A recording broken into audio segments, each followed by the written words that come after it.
E a primeira pergunta que eu gosto de fazer tem a ver com o chamado.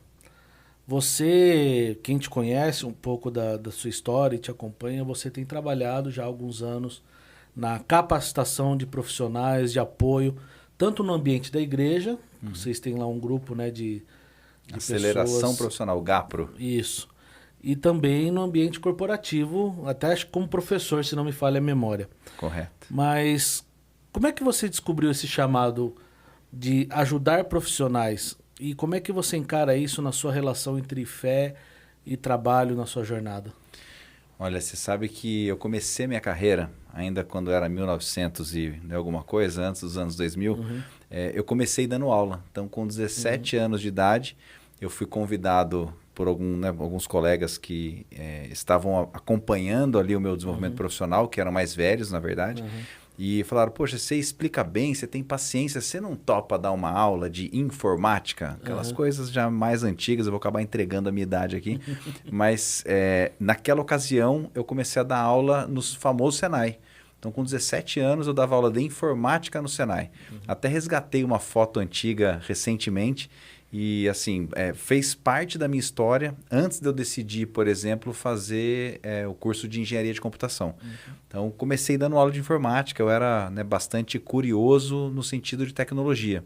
Mas nem tudo foram flores, né? Eu também já quebrei muito computador aqui no meio do caminho, principalmente meu avô, que é o dono principal do meu nome, o Dr. José Roberto Paim. Ele já faleceu, mas ele, na época, também era entusiasta de tecnologia e tudo mais. E eu quebrei acho que uns 3 computadores dele, até ele me proibir de mexer nos computadores, mas é isso. O avô sempre é o cobaia, né? Ele foi o cobaia. Não foi dos mais, como que eu posso dizer, mais simples a tratativa pós-quebrar, porque era um equipamento de trabalho, enfim. Então tinha bastante coisa ali ele era juiz de direito das petições e, enfim, do fórum. E imagina, naquela época com disquete, eu coloquei um vírus no computador dele, perdeu tudo.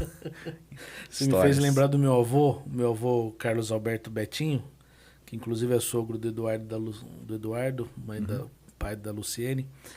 E ele uma vez ele me ligou, ele tinha acabado de ganhar um computador e era DOS ainda, não era nem o Windows. É isso aí.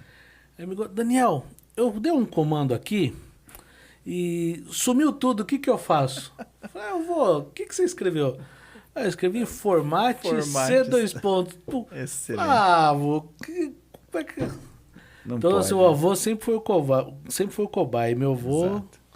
cada peliperce que ele fazia no computador, ele me ligava lá em casa.